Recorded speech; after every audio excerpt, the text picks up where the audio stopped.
আসসালামু আলাইকুম এভরিওয়ান, কেমন আছেন সবাই? আশা করি আপনারা সকলেই ভালো আছেন। কন্টেন্ট মনিটাইজেশন সেটআপ দিতে গিয়ে আপনারা অনেক সময় একটা ভুল কাজ করেন, বিশেষ করে আপনারা যারা ফেসবুক প্রোফাইলে কাজ করেন, প্রফেশনাল ড্যাশবোর্ড অন করে। আমার এই যে মোবাইলটা দেখতে পাচ্ছেন, এটা এক ভাইয়ের। তো এটা মূলত হচ্ছে তার একটা প্রোফাইল। তো স্টার সেটআপ করার সময় তিনি ভুল করেছিল, মূলত কান্ট্রি ভুল করেছিল। সেই সেটআপটা সম্পূর্ণভাবে করে নেয় বা পরবর্তীতে যেই পেয়ারটা সংশোধন করে নেবে সেই কাজটাও কিন্তু সে করেনি। তো এখন আসছে আমার কাছে মূলত সেটআপটা করার জন্য। আর এই সেটআপটা আমি এখন করবো কিভাবে। তো শুরুতে আমি আপনাদের দেখাই, এখানে যে পে আউটটা দেখতে পাচ্ছেন, এই পে আউটে যদি আমি ক্লিক করি, পে আউটে ক্লিক করার পর এখানে সেটিং আইকনে ক্লিক করে দিলাম। এই যে দেখতে পারবেন এখানে কান্ট্রি ভুল, এই কান্ট্রি ভুল। আমি যদি এই অবস্থায় এখন কন্টেন্ট মনিটাইজেশন সেটআপটা দিই, তাহলে এই ভুল পে আউটের সাথে কিন্তু যুক্ত হয়ে যাবে। তো আমার এই সেটআপটা কিন্তু এখান থেকে দেওয়া যাবে না। এখন তাহলে আমাদের করণীয় কি? আমাদের করণীয় হচ্ছে এখান থেকে এই যে পে আউটটা দেখতে পাচ্ছেন, এই পে আউটটা রিমুভ করতে হবে। আগে কিন্তু ভাই আপনার রিমুভ করবেন না। এখানে যে সেটিং আসবেন, পে আউটের মধ্যে সেটিং আসবেন। সেটিং আসার পর আমি আপনাদের দেখাই, এই যে নিচের দিকে যখন আমরা চলে যাব, এখানে দেখতে পারবেন তিনটা আপনার অ্যাডমিন হিসেবে কিন্তু রয়েছে আপনার এই প্রোফাইলটি। মূলত এই মাঝখানের অপশনটা ছিল, পরবর্তীতে এই দুইটা আমি নিজে থেকে অ্যাড করেছি। আর এখন এই যে মেইন অ্যাকাউন্টটা ছিল, এটা আমি এখান থেকে রিমুভ করে দেবো, কারণ স্টার থেকে ভাই আমাদের লাখ লাখ টাকা ইনকাম হয় না, সত্যি কথা বলতে।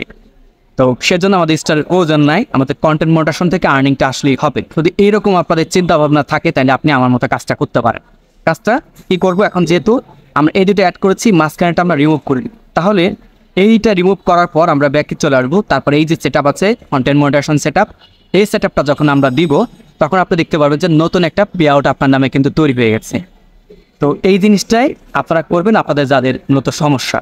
তো আশা রাখছি বুঝতে পেরেছেন যে কীভাবে আপনি প্রোফাইলে অ্যাডমিন দেওয়া ছাড়া, যেটা তো পেজ না যে আপনি অ্যাডমিন দিলেন কাজ হয়ে গেল, প্রোফাইলে যদি এই ধরনের সমস্যা হয়, তাহলে আপনি এরকম কাজটা করবেন। আচ্ছা, আমি আপনাদের স্ক্রিনটা দেখাই দেই। যেহেতু আমরা পে আউট থেকে আমাদের মেন অ্যাকাউন্টটা রিমুভ করে দেব, তো স্ক্রল ডাউন করে, স্ক্রল ডাউন না, এই যে এখান থেকে আমার এসে আসতে হবে, সেটিং আইকনে আসতে হবে। যে সেটিং আইকনে চলে আসলাম, এখান থেকে আমি নিজে নিজে লিভ হয়ে নিব। আর যদি নিজে নিজে না হতে পারি, তাহলে এই যে দুইটা অ্যাকাউন্ট দিয়েছি, ওই দুইটা অ্যাকাউন্ট থেকে আমাকে কি করতে হবে, নিজে থেকেই। আচ্ছা, এখান থেকে হচ্ছে না, যদি এখন হচ্ছে না, সেহেতু আমরা কি কাজ করব, আমাদের যে ক্রোম আছে, ক্রোম আইকনে আমরা চলে আসবো। এই যে ক্রোম, এখানে আমাদের অ্যাকাউন্ট লগ ইন দেওয়া আছে, এই যে দেখতে পাচ্ছেন। এই যে আমি আপনাদের একটু দেখাই, তো এই আপডেট এখানে ক্লিক করে দেব। আপডেটে ক্লিক করার পর এখন এইখান থেকে আমাদের মেন যে অ্যাকাউন্টটা ছিল, এই যেটা মোহাম্মদ সুমন মোল্লা, এটাকে আমরা এখান থেকে রিমুভ করে দিই। এখন দুইটা অপশন আছে, তারপর এইখান থেকে আমরা ডান আইকনে ক্লিক করে দেব। আচ্ছা, এখন আমাদের পাসওয়ার্ড চাইবে, পাসওয়ার্ডটা বসে আমরা কনফার্ম করে দেব। লেখা আছে can not remove your self from admin, অর্থাৎ আমি নিজে নিজে লিভ নিতে পারবো না, দেন আদার্স অ্যাকাউন্ট থেকে, অর্থাৎ যে দুটো অ্যাকাউন্ট দিয়েছি ওই দুটার যে কোনো একটা অ্যাকাউন্ট থেকে আমাদের রিমুভ করতে হবে।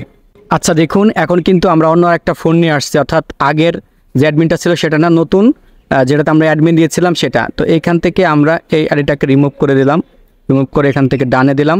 ডানে দেওয়ার পর কিন্তু আমাদের পাসওয়ার্ড চাইবে, এই আইডির পাসওয়ার্ড দেখতে পারবেন। এখন পাসওয়ার্ড দিয়ে আমরা কনফার্ম দিয়ে বাকি প্রসেসটা আপনাদের দেখাচ্ছি।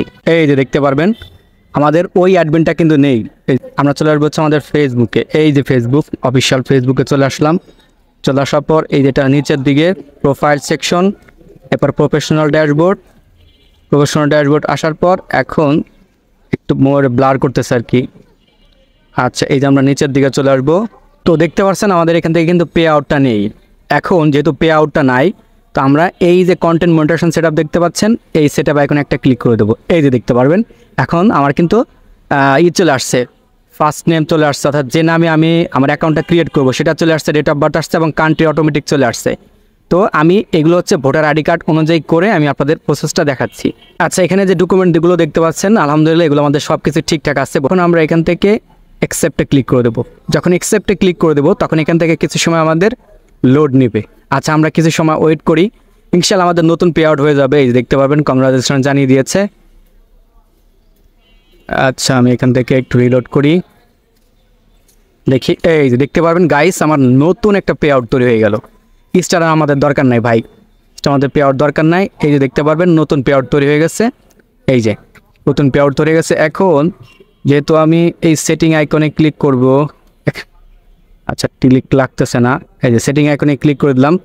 এখানে দেখতে পারবেন এই যে কান্ট্রি বাংলাদেশ চলে আসছে, বিজনেস টাইপ চলে আসছে, তবে এখানে কিন্তু আমার ব্যাঙ্ক অ্যাকাউন্ট অ্যাড করার কোনো অপশন দেয় নাই। কেন? যেহেতু আমি নতুন আর কি আপনার পে আউট অ্যাড করলাম। এখন আমার এখানে $25 হইতে হবে। যখন $25 হবে দেন তখন হচ্ছে আমরা এখান থেকে ব্যাঙ্ক অ্যাকাউন্ট করতে পারবো। আর এই প্রসেসটা আপনারা আশা করি সকলে জানেন, আমি আমার অনেক ভিডিওতে আপনাদের দেখিয়েছি। তো এখান থেকে ব্যাকে চলে আসি, কন্টেন্ট মনিটাইজেশনে চলে আসলাম। এই যে দেখতে পারবেন আর্ন কিন্তু এখান থেকে শুরু হয়ে গেছে। তো এই ছিল মূলত আপনাদের সাথে ছোট্ট একটা ভিডিও শেয়ার করা। আশা রাখি আপনার যদি এই ধরনের সমস্যা হয় তো আপনি খুব সহজেই এইভাবে অর্থাৎ এই প্রসেসটাতে আপনার সমাধান আপনি নিজেই করে নিতে পারবেন। তো ধন্যবাদ সবাইকে, তবে সকালে ভিডিওটি দেখার জন্য। আল্লাহ হাফেজ।